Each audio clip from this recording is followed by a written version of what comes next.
Joshua.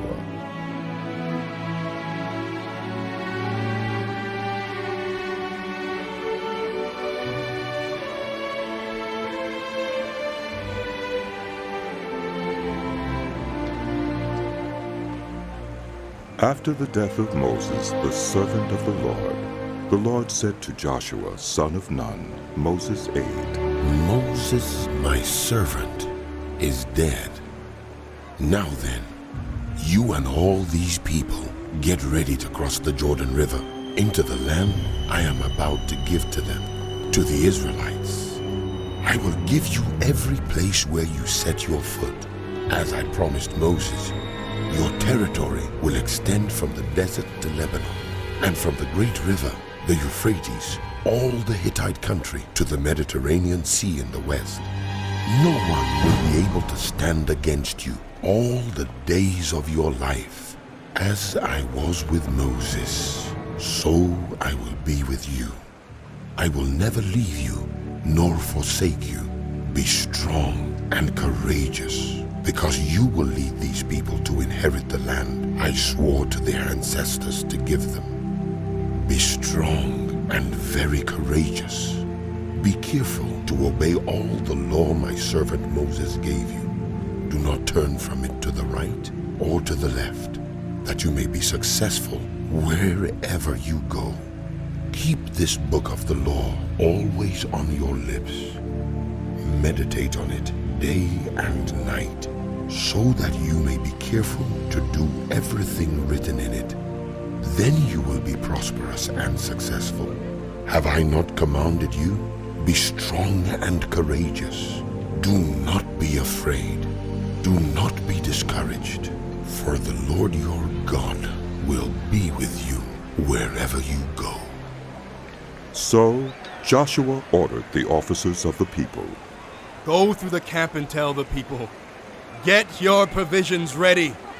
3 days from now, you will cross the Jordan here to go in and take possession of the land the Lord your God is giving you for your own. But to the Reubenites, the Gadites, and the half-tribe of Manasseh, Joshua said, Remember the command that Moses, the servant of the Lord, gave you after he said, The Lord your God will give you rest by giving you this land. Your wives, your children, and your livestock may stay in the land that Moses gave you east of the Jordan, but all your fighting men, ready for battle, must cross over ahead of the other Israelites. You are to help them until the Lord gives them rest, as he has done for you, and until they too have taken possession of the land the Lord your God is giving them. After that, you may go back and occupy your own land, which Moses, the servant of the Lord, gave you east of the Jordan toward the sunrise. Then they answered Joshua, Whatever you have commanded us, we will do, and wherever you send us, we will go. Just as we fully obeyed Moses, so we will obey you. Only may the Lord your God be with you as he was with Moses. Whoever rebels against your word and does not obey it, whatever you may command them, is to be put to death. Only be strong and courageous. Then Joshua, son of Nun, secretly sent 2 spies from Shittim. Go, look over the land, He said. especially Jericho. So they went and entered the house of a prostitute named Rahab and stayed there.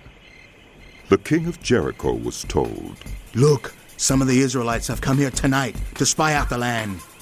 So the king of Jericho sent this message to Rahab. Bring out the men who came to you and entered your house, because they have come to spy out the whole land. But the woman had taken the 2 men and hidden them. She said, Yes, the men came to me, but I didn't know where they had come from. At dusk, when it was time to close the city gate, they left.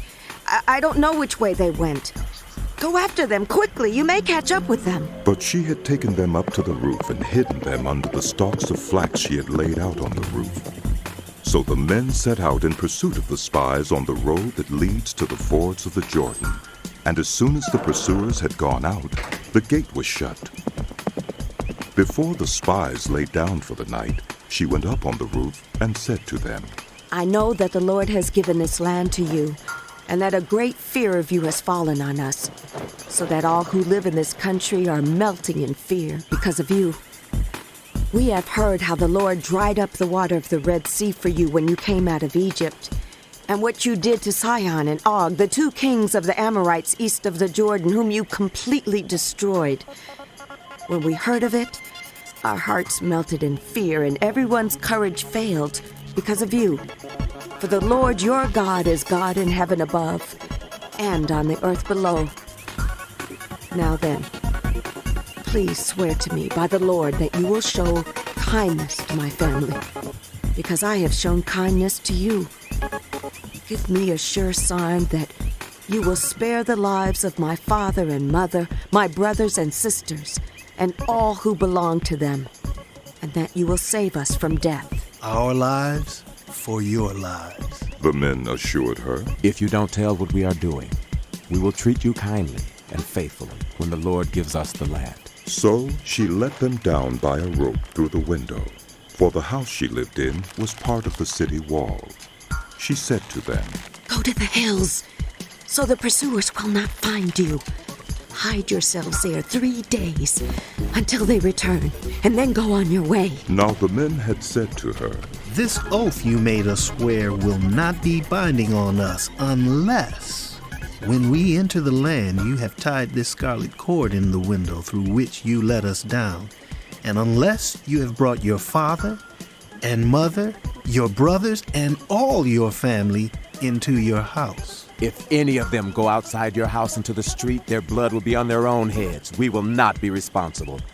As for those who are in the house with you, their blood will be on our head if a hand is laid on them. But if you tell what we are doing, we will be released from the oath you made us swear.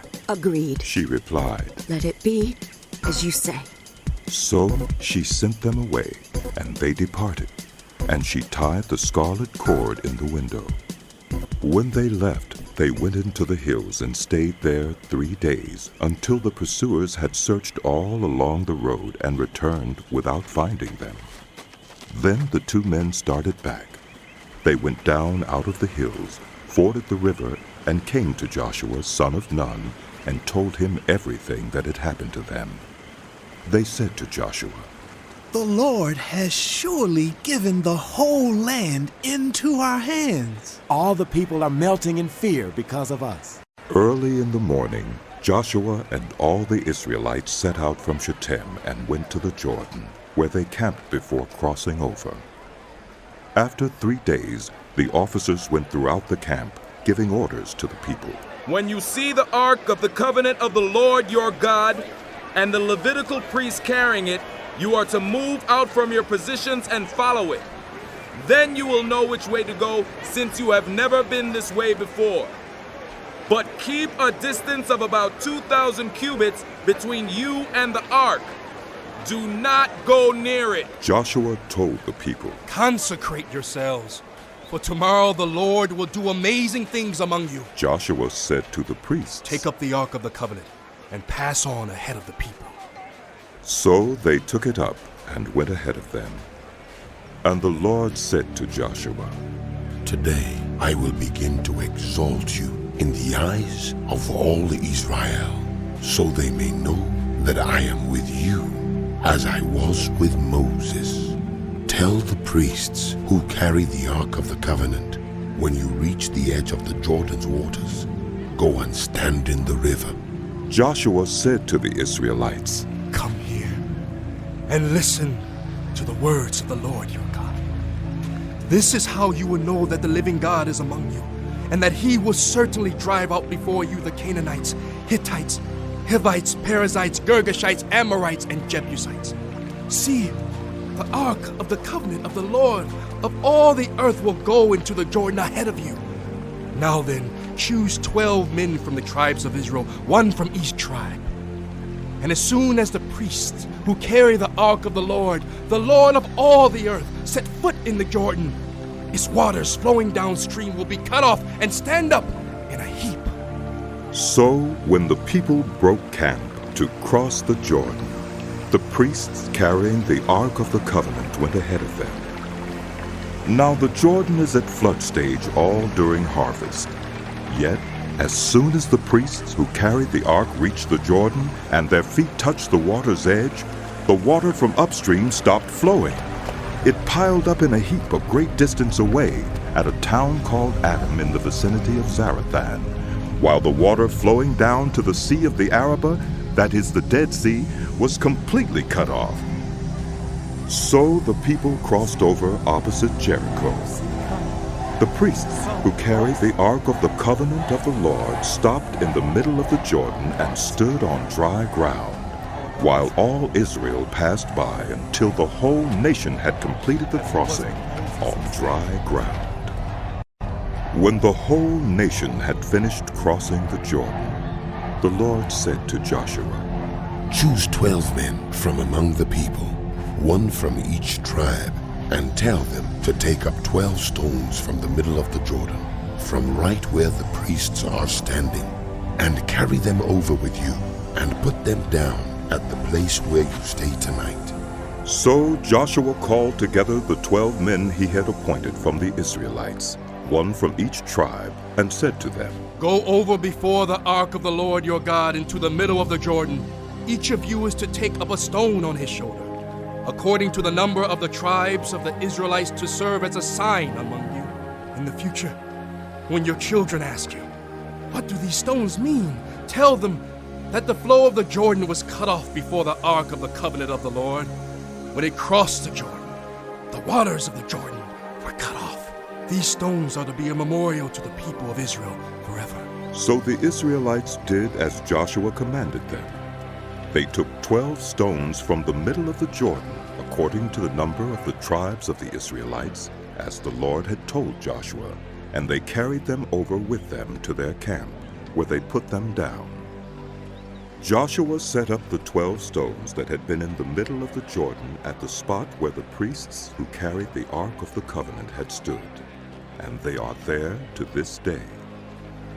Now the priests who carried the ark remained standing in the middle of the Jordan until everything the Lord had commanded Joshua was done by the people, just as Moses had directed Joshua.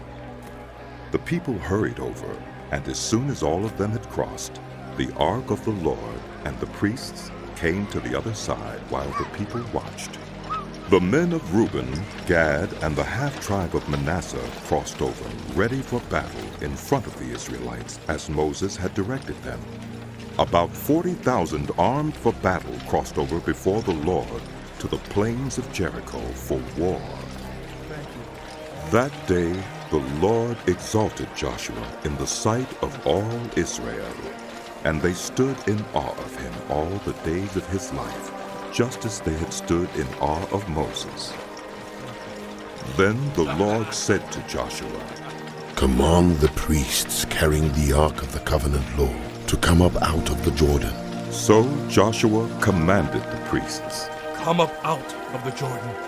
And the priests came up out of the river, carrying the Ark of the Covenant of the Lord. No sooner had they set their feet on the dry ground than the waters of the Jordan returned to their place and ran at flood stage as before.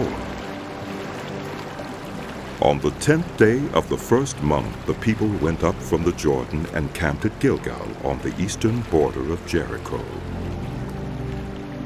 And Joshua set up at Gilgal the 12 stones they had taken out of the Jordan. He said to the Israelites, In the future, when your descendants ask their parents, What do these stones mean? Tell them, Israel crossed the Jordan on dry ground, for the Lord your God dried up the Jordan before you until you had crossed over.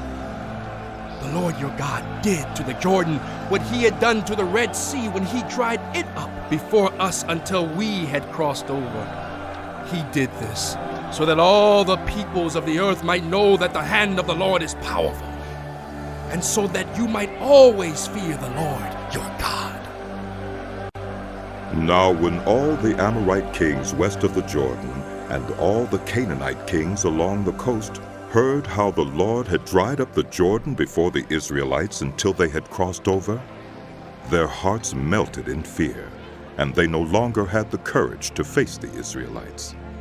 At that time the Lord said to Joshua, Make flint knives and circumcise the Israelites again. So Joshua made flint knives and circumcised the Israelites at Gibeath-Haaraloth. Now this is why he did so.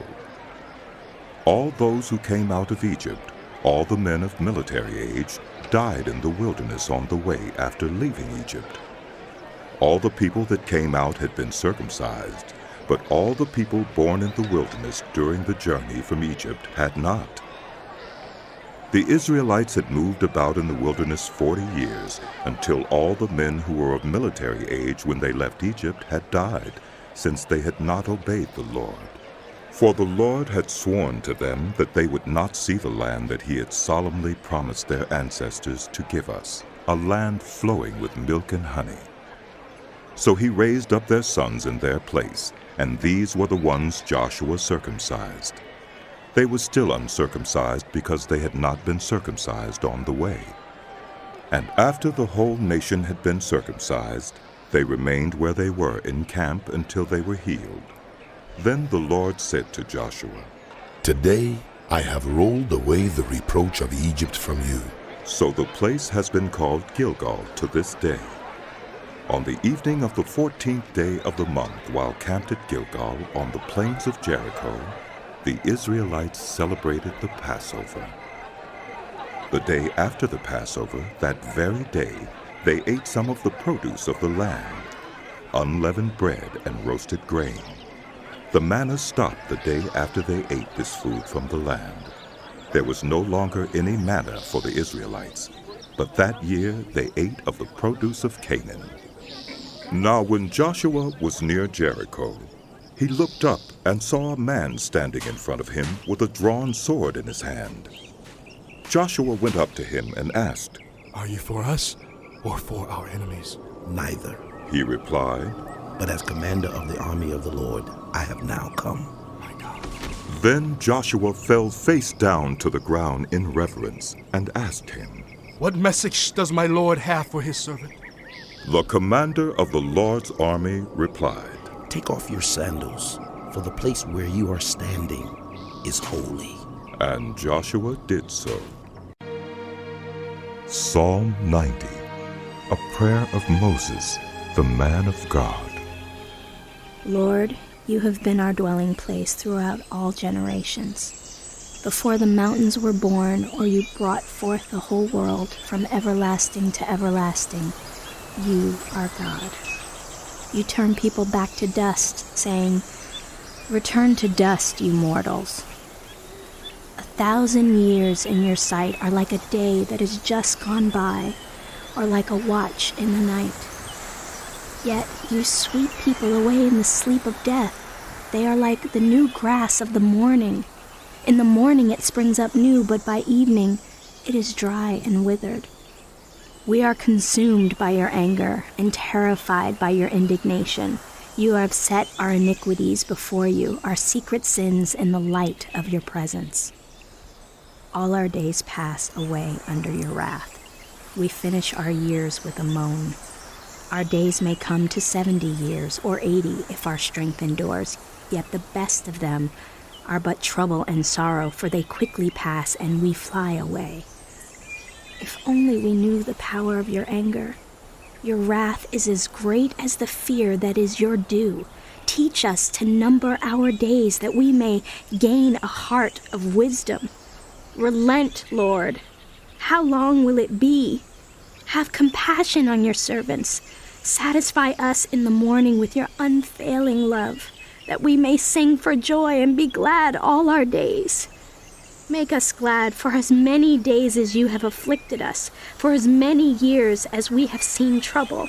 May your deeds be shown to your servants, your splendor to their children. May the favor of the Lord our God rest on us. Establish the work of our hands for us. Yes, establish the work of our hands.